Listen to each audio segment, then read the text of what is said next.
Hi, I'm Tim. Welcome to the Watch Box and welcome to our coverage of Baselworld 2018. Now, watch brands are like poker players this time of year. Some of them hold the cards closer to the vest than others. Because we know they're not going to tell us, we're going to do our best to guess what Rolex will be rolling out for the year 2018. Now, we're going to look back to 2017, we're going to make some guesses about what might not continue, and then finally we're going to guess, prognosticate, project what may roll out from the house of the five-pointed coronet for the new model year. So let's get started with a look back, not in anger, but in nostalgia, to Baselworld 2017. Okay, first and foremost, it was the 50th anniversary of the Sky-Dweller, and we saw a new Sky-Dweller references. This was possibly the worst kept secret in the industry, because although Rolex never gives away its game, anniversaries are a big deal, especially at Rolex. So we saw the new reference 126-600, 43 millimeters. It was both the return of the red Sky-Dweller and the first Sky-Dweller with a Cyclops eye magnifier for the date. Now, of course, there can only be one bedrock Sky-Dweller model, so the previous 40 millimeter 116600 finally slipped below the waves, to use an appropriate aquatic analogy for an aquatic watch, becoming an investment piece the day it was discontinued. A 3-year model run for a steel Rolex dive watch? Yes, please. So now we have a 43 millimeter Sky-Dweller running alongside the Deepsea. Can they both live under the same roof? I don't think so, but we'll get to that in a moment. The Sky-Dweller, previously something of an also-ran due to its cost and complexity, a landmark watch for Rolex when it came out in 2012, combining a 3-day power reserve, automatic winding, chronometer certification, 100-meter water resistance, a 24-hour GMT function, and an annual calendar. The price simply overwhelmed. Last year, with the arrival of a bimetallic, principally stainless steel option, the Sky-Dweller finally took flight. Suddenly an IT watch with an entry-level price of $14,400, whereas previous full gold models on a bracelet had been about 3 times that. The Sky-Dweller went from being a curiosity to a waitlisted in-demand reference. So beyond that, we quietly watched the withdrawal of the older Sky-Dweller and the even quieter revision to the Yacht-Master II. So blink and you'll miss it. There were some changes to the indices and the hands at center.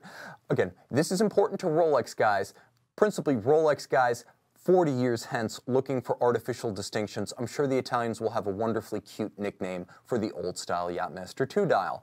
But in the modern era, we saw a revival of an old-style Rolex complication. The Cellini Moonphase. This was Rolex's first moonphase since the 1950s, and not just a moonphase, but a moonphase involving both enamel and a piece of meteorite. Rolex showing that it was willing to step beyond its comfort zone and reintroduce something from its way back catalog that it hadn't done in a while. Remember that because we're going to come back to it. Now, what do we think is going to bite it this year? What will bite the bullet, bite the dust, go down in flames? I don't think anything will, because all of these references will be well remembered. But the GMT BLRO, that's right, the white gold Pepsi bezel, is the most heavily rumored to be discontinued.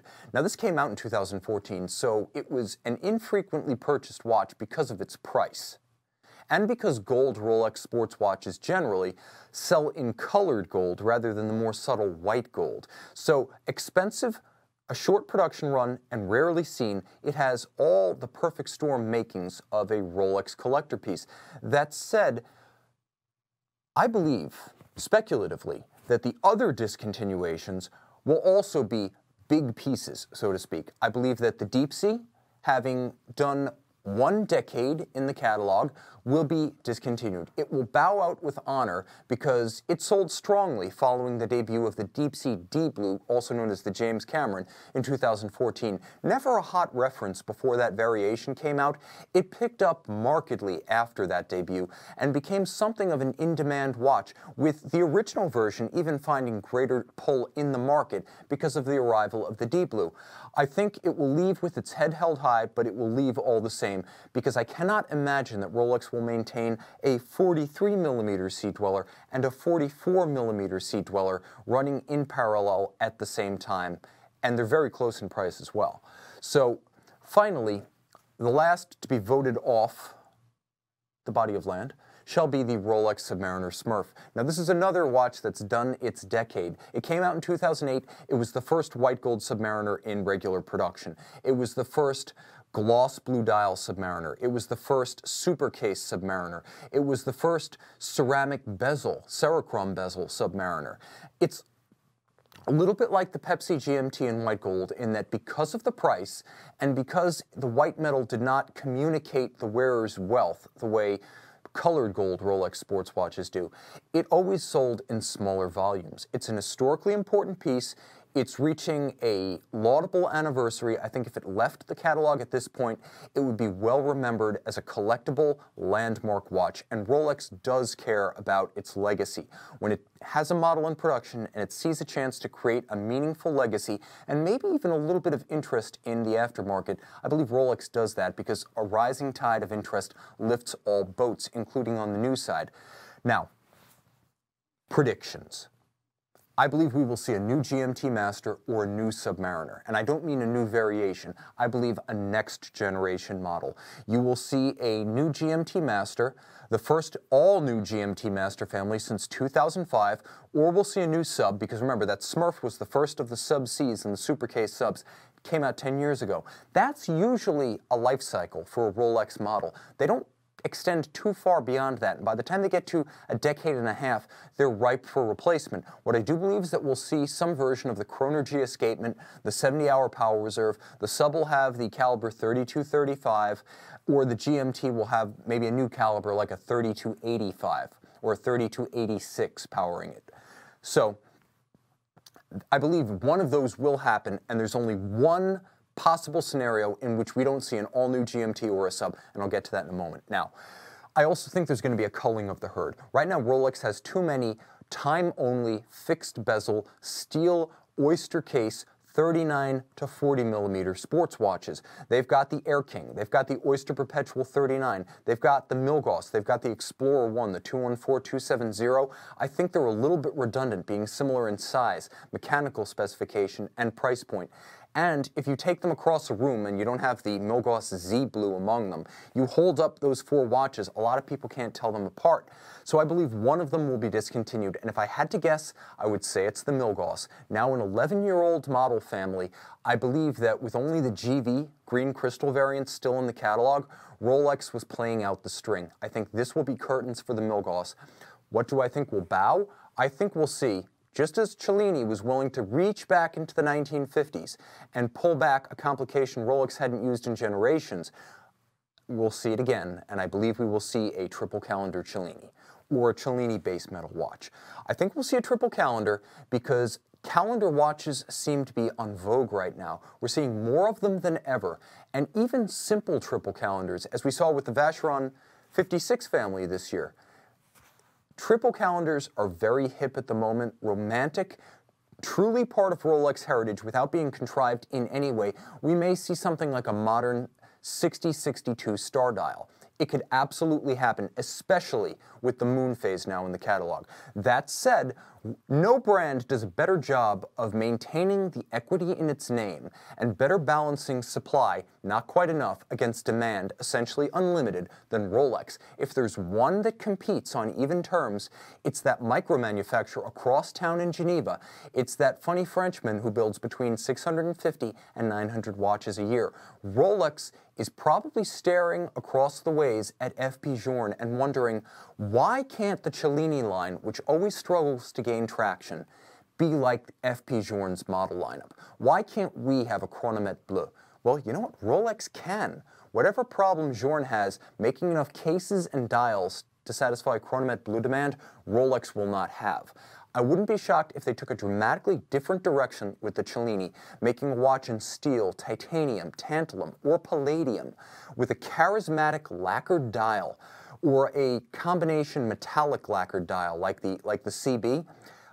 Rolex is not stupid, and they are not oblivious to what others are doing. Seeing a production-constrained watch brand do something successful and leaving the market unsated, I think Rolex is smart enough to ride those coattails and do it in volume. That's what Cellini really needs to catch fire.